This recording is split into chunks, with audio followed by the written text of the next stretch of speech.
Bonjour à tous, bienvenue sur Info 83. Nous la recevions il y a 6 mois pour sa prise de fonction en tant que bâtonnier au barreau de Toulon. Je suis avec maître Sophie Caïs. Bonjour maître. Bonjour Adanou. Alors, premier bilan après ces 6 mois de bâtonnat. Vous voilà en poste, Oui, vous avez pris vos marques. oui, j'ai pris mes marques très rapidement en fait parce que la prise de fonction est précédée d'un dauphinat de 6 mois. Donc en réalité, depuis mon élection au mois de juin 2021, j'ai travaillé en binôme avec Jean-Michel Gary, mon prédécesseur que vous aviez reçu également. Et puis, siégeant au Conseil de l'Ordre depuis 2008, j'avais déjà une connaissance d'un certain nombre de dossiers. Donc les choses se sont faites assez naturellement et assez rapidement. Première femme bâtonnier au barreau de Oui. Toulon. Et là, vous venez nous annoncer un événement d'ampleur, un bicentenaire. Avant Oui. de parler justement de ces festivités, est-ce que vous pouvez rappeler à ceux qui nous écoutent, qui vous connaîtraient peut-être pas, ce que c'est que le bâtonnier au barreau de Toulon? Alors le bâtonnier, c'est de manière un petit peu vulgaire le chef des avocats. Il est élu par toute la communauté des avocats en exercice et honoraire, c'est-à-dire les avocats qui ont pris leur retraite et qui ont demandé l'honorariat, parce que tous ne le font pas. Et on a une fonction de représentation de l'ordre vis-à-vis des institutions extérieures, la mairie, la préfecture et notamment surtout la juridiction, avec laquelle on entretient un dialogue quasi quotidien. On a ensuite un rôle d'animation du Conseil de l'ordre, qui est l'organe décideur du barreau.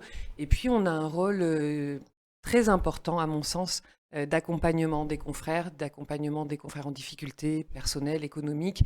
Et il y en a malheureusement un certain nombre. On le comprend. En novembre prochain, le 23 novembre, on célébrera le bicentenaire du Oui, barreau de Toulon, 200 ans que l'ordre existe. oui. Vous allez nous parler des festivités qui sont prévues, mais peut-être on peut parler de cette histoire. Il y a 200 ans, on est quoi en 1822. Ouais. 1822, et donc est créé le barreau de Toulon. Alors en fait, est recréé le barreau qui existait comme de nombreux barreaux précédemment et qui ont été supprimés au moment de la Révolution, qui a supprimé la quasi-totalité des ordres professionnels. Les avocats ont continué à exercer sans être rassemblés dans un ordre et puis sans avoir de titre, puisque les avocats ont aussi été supprimés. Et puis en 1804 arrive un décret de Napoléon qui recrée les ordres professionnels et restaure la profession, mais dans une dépendance totale au procureur. Donc Pas d'indépendance. aucune indépendance, ce qui est quand même le cœur de notre métier, de notre serment. Et donc, pendant un certain temps, ça fonctionne comme ça, jusqu'à ce que Louis XVIII restaure les ordres dans leur plénitude complète. Et d'ailleurs, Napoléon disait qu'il ferait couper la langue de tout avocat qui s'opposerait au gouvernement. C'est pour vous dire à quel point il l'a Ne fait, rigolez pas mais avec voilà. ça. Oui, Voilà. oui. Donc 1822, on a cette ordonnance royale de Louis XVIII qui restaure les ordres dans toute leur plénitude de pouvoir et qui permet donc que les ordres reprennent leur organisation, l'animation du barreau et que les avocats soient de nouveau rassemblés avec leur déontologie et leurs règles spécifiques. Et c'est ce qui se passe à Toulon. Alors vous changez, je dis vous, c'est vos confrères historiques, de siège. On n'a pas toujours été au palais de justice tel qu'on Non, le non, connaît. non. On a eu d'abord, avant même la Révolution, et je parle de ça de mémoire vers le XVIe siècle, une guerre entre Hyères et Toulon, puisque la première des juridictions Déjà, était oui, était à Hyères. Ensuite à Toulon, ensuite de nouveau à Hyères, jusqu'à ce que définitivement elle soit à Toulon. Sauf qu'on a gardé un tribunal d'instance à Hyères jusqu'en 2009 de mémoire. Mais au niveau des bâtiments, le palais actuel n'a pas toujours été le palais de justice, puisque on en a eu trois, dont un qui est dans l'ancienne Bourse du Travail. Et puis le palais de justice, tel qu'on le connaît aujourd'hui, a connu des extensions, des améliorations, et il va être bientôt rénové, puisqu'on a un projet de nouveau palais, enfin la chancellerie a un projet de nouveau palais dont les travaux vont débuter en 2024. 200 ans au service du territoire pour ces avocats toulonnais, et Ouais. tout le territoire d'ailleurs, hein. Depuis quand on a des avocats, nous, dans l'histoire de l'humanité à peu près? Ça date de quand, ce métier d'avocat? Ça remonte à très loin. Alors, ça n'a pas toujours eu la même forme, Ouais. mais ça remonte à loin. C'était d'abord un métier qui était exercé par les ecclésiastiques, d'où notre robe noire qui est tirée de la soutane. Pendant très longtemps, les robes d'avocat comportaient 33 boutons, l'âge du Christ au moment de sa mort. Donc, Incroyable. ouais, ouais. Le 23 novembre prochain, on en parlait, vous fêtez ce bicentenaire, 200 ans d'histoire au barreau de Toulon avec, un événement à l'Opéra. Oui, On aura le temps d'en reparler à l'approche de l'événement, mais c'est l'idée aussi, de se retrouver entre magistrats, je suppose, de tisser des liens, de faire savoir à nous, le grand public, cette histoire, qui est là sur notre territoire. Il y aura aussi, un concours, d'éloquence. oui, alors il y a le concours de plaidoirie du jeune barreau. Là, on a 2 promos, qui vont passer le concours puisque la promo Covid, n'a pas eu, Oui, la rentrée solennelle qu'on organise tous les 2 ans avec ce fameux concours. Donc le 23 novembre, on va avoir une grosse cérémonie avec les finalistes du concours, et puis des petites surprises, liées, à l'événement, du bicentenaire. Et puis on a d'autres événements qui vont s'égrener au cours de l'année.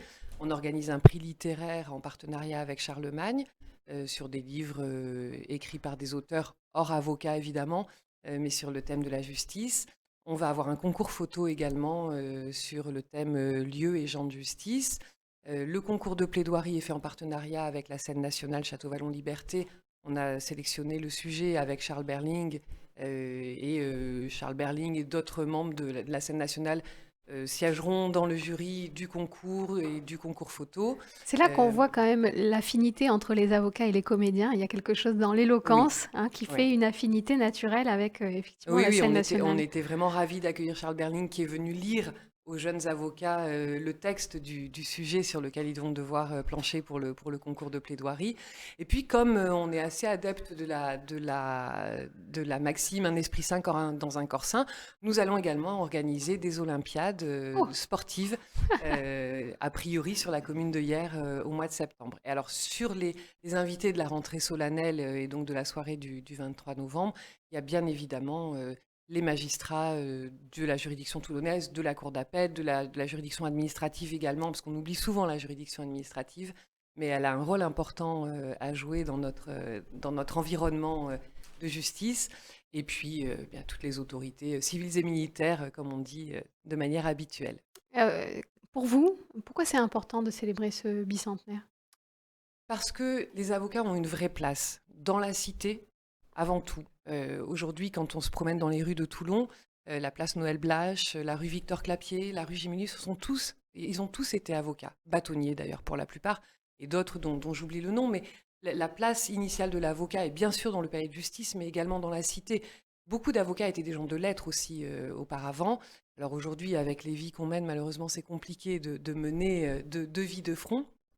Mais c'est important de faire revenir les avocats dans la cité, de faire changer souvent aussi le regard des justiciables sur les avocats, qui n'est pas forcément un regard tout à fait juste par rapport à ce qu'on véhicule, et ne serait-ce que par rapport à notre déontologie qui est ignorée de beaucoup de gens. Il y a beaucoup de gens qui pensent que les avocats s'arrangent entre eux, que parce qu'on se tutoie, parce qu'on se connaît, on est 508 avocats au barreau de Toulon. Et on n'est pas énormément d'avocats plaidants. Donc quand on se retrouve au palais, on se connaît bien évidemment. On a fait nos études ensemble pour beaucoup. On a fréquenté la même école des avocats. Donc ça crée des liens, mais comme dans toute profession. Sauf que ce que les justiciables ne comprennent pas, c'est que notre relation amicale s'arrête à la porte de l'audience et reprend à la sortie de l'audience. Voilà. Mais on a un code de déontologie, on a des obligations déontologiques qu'on respecte. Et si on ne les respecte pas, on est poursuivi disciplinairement. Donc voilà, il faut que moi, je pense que c'est important que tout le monde comprenne que les avocats ne sont pas des gens qui font des petites affaires entre amis et qu'on a un principe, c'est la défense chevillée au corps, la défense de nos clients et que la défense, l'intérêt du client passe avant le reste. Merci Sophie, en tout cas, de porter ce message Je pour vous en tous vos prie. confrères et vos consoeurs. En attendant d'avoir une rue Sophie Caïs à Toulon, Voilà.